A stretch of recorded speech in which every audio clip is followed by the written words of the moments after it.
avant de passer aux awards habituels du débat d'Univers News, je vais essayer, si Mostafa m'a demandé de clôturer. Ce n'est pas facile, si Mostafa, de clôturer après les qualités des interventions qui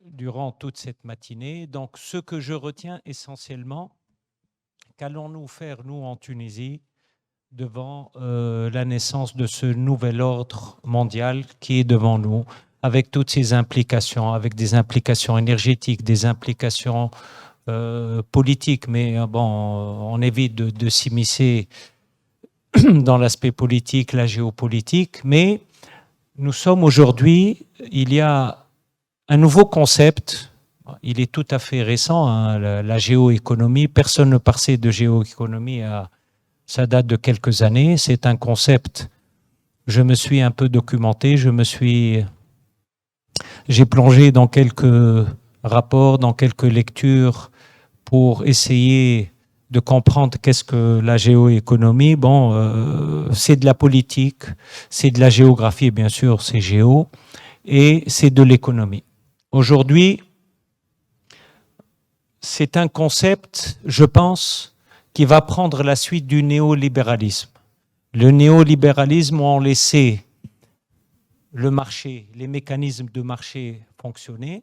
Là, je parle sous le contrôle des profs d'économie ici présents, et on a de brillants qui sont avec nous. Et on laissait le rôle à l'État de redistribution classique de l'État. Mais avec les crises que nous avons vécues sur les 10, les 15 dernières années, les experts ont découvert que ce néolibéralisme n'apportait pas les solutions et les réponses adéquates aux différentes populations. Donc, a émergé cette géoéconomie petit à petit qui consiste en quoi?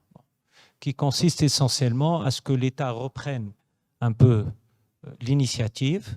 On est en train de redécouvrir, bien sûr, et là, la présentation en début de notre débat d'Univers News sur les fameux droits de douane du président Trump qui ont un peu bouleversé le monde. Aujourd'hui, les gens essayent de comprendre ce qui se passe. Tout à l'heure, Jorn disait que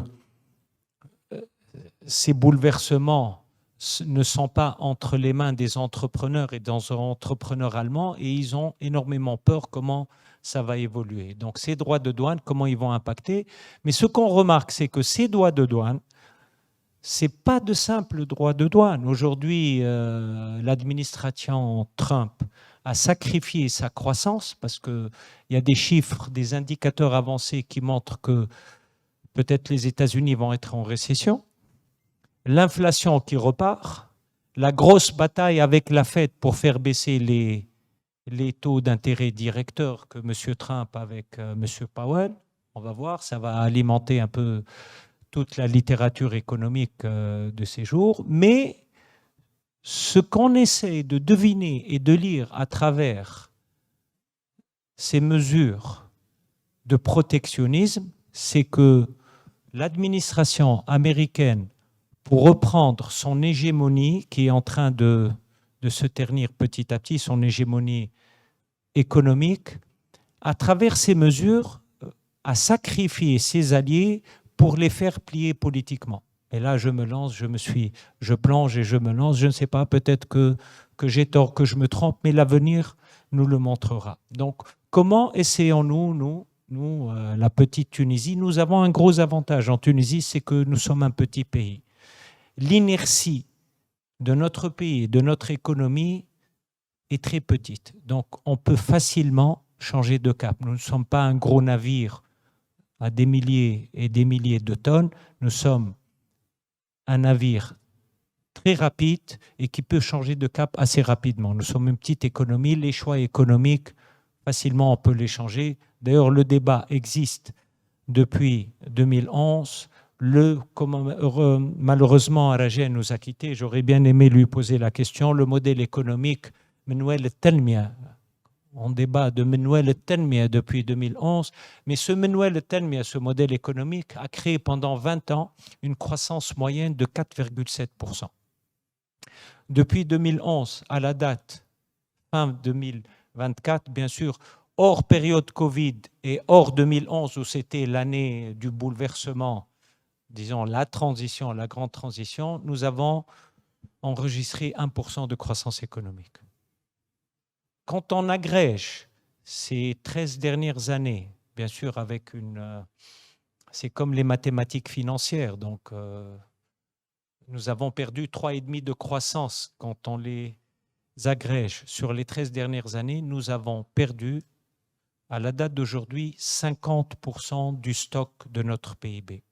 50% du stock de notre PIB aujourd'hui, c'est 85 milliards de dinars de richesse, de stock de richesse. Quand on les divise par les 12 millions de Tunisiens, on est à peu près à 600 dinars par Tunisien et par mois de niveau de vie que nous avons perdu. Je laisserai aux économistes d'approfondir ces questions. Qu'est-ce qu'on doit faire? On doit nous positionner, bien sûr. Nous avons ici avec nous tous nos experts de l'ITES, de FIPA, de TIA, du CEPEX, etc. On doit d'abord sécuriser nos ressources. Sécuriser nos ressources, surtout les ressources aujourd'hui. Est-ce que nous avons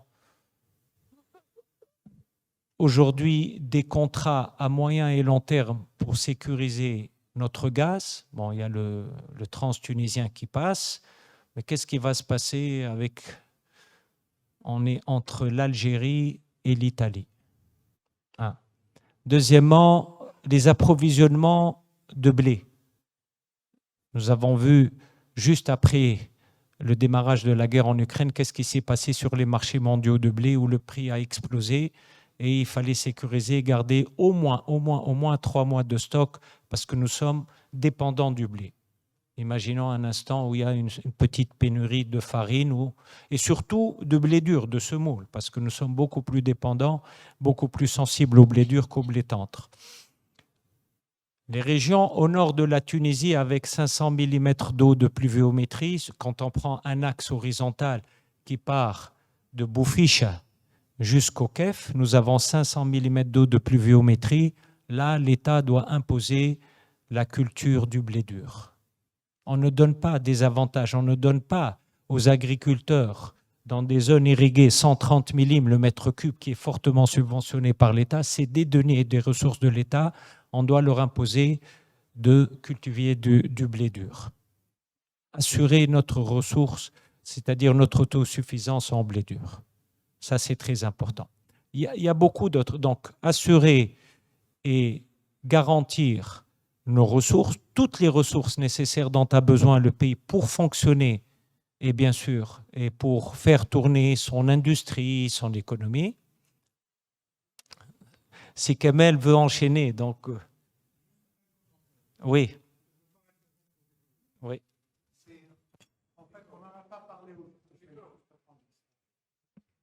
On n'en a pas parlé aujourd'hui. Oui. On n'en a pas parlé aujourd'hui, mais aujourd'hui, si on met un classement en Tunisie pour l'aéroport, c'est le pire aéroport de toute la région. Et donc, c'est la première impression que les gens ont de la Tunisie et la dernière impression qu'on a de la Tunisie. Tant qu'on n'aura pas adressé ce problème de façon cohérente, on n'avancera pas. On a les moyens d'avancer, on a des options, mais c'est une catastrophe. J'ai failli vous prendre le micro, parce que quand j'étais ministre du Tourisme, la première chose qu'on regardait, c'est le sourire de l'hôtesse de l'air de la compagnie tunisienne dans les aéroports de départ. On s'occupait de ça. C'était la première impression qu'on donnait à la Tunisie. Vous avez tout à fait raison. Bon, il y a d'autres choses à faire comme au niveau le port de Radès. Tout à l'heure, si Mehdi Bhouri en a parlé, le port de Radès, c'est une catastrophe. Aujourd'hui, nous sommes à 24 heures de navigation de la rive nord de la Méditerranée, mais nous sommes réellement à plus de 5 jours, 6 jours, 7 jours, alors qu'il y a 24 heures. Qu'est-ce qui se passe au port de Rades? Bon, ce sont des choses qu'on doit mettre sur la table.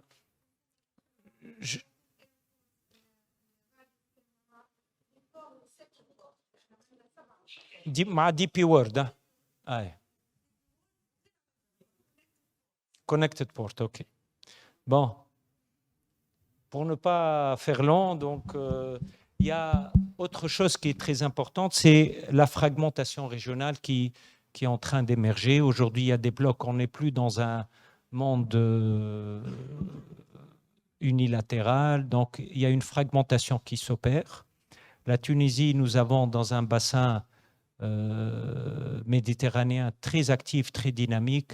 À un certain moment, en 2008, il y a eu une initiative qui a été très intéressante, c'est l'UPM, qui a démarré, mais on le dit malheureusement, qui a été torpillée par nos amis allemands. Ils n'en voulaient pas parce que, je te le dis honnêtement, John, mais j'étais au gouvernement et je peux le dire aujourd'hui avec toutes les réserves qui sont levées.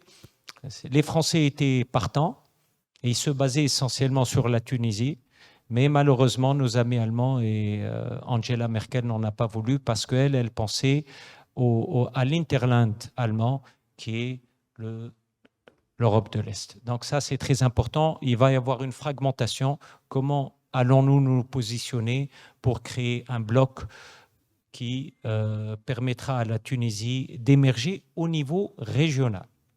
Gardons notre taille, soyons ambitieux, mais à la mesure de nos moyens et de notre taille. Et enfin, l'État va redevenir interventionniste. Petit à petit, nous le remarquons. Aujourd'hui, Jorn, tout à l'heure, tu as dit qu'il y avait 7% d'entreprises allemandes qui ont pensé que les mesures prises par les États-Unis étaient favorables pour ceux qui étaient installés aux États-Unis. Pourquoi? Parce qu'il y a une politique de réindustrialisation que M. Trump veut initier. Il arrivera, il n'arrivera pas, ça c'est une autre question, parce que le processus d'industrialisation, c'est pas comme vous l'avez souligné tout à l'heure pour l'énergie, c'est quand même. Donc l'industrialisation, c'est 10 ans. L'énergie, c'est 30, 40, 50 ans. La centrale de la Steg, elle a 40 ans. Les prochaines centrales, c'est... Et aujourd'hui, nous augmentons de 500 mégawatts de consommation par an. C'est la taille d'une petite centrale en cycle combiné. Donc l'industrialisation est très importante et la Tunisie a son mot à dire sur certaines niches de marché comme les composants automobiles à forte valeur ajoutée, comme les composants aéronautiques, etc. Donc nous sommes devant un nouveau concept qui va nous permettre, si nous le maîtrisons, si nous commençons à réfléchir, va nous permettre de comprendre ce monde qui est bouleversé, où chaque jour arrive un incident politique, économique, commercial, on ne sait pas ce qui se passe. Cette géoéconomie, si on s'occupe sérieusement, va nous permettre de comprendre ce qui se passe dans ce monde bouleversé. Et aujourd'hui, espérons que la Tunisie puisse tirer son épingle du jeu et que nous puissions nous positionner pour permettre à nos enfants, aux enfants de nos enfants, de bien vivre et de ne plus, je ne dirais pas émigrer, s'expatrier. Voilà, merci beaucoup à vous tous.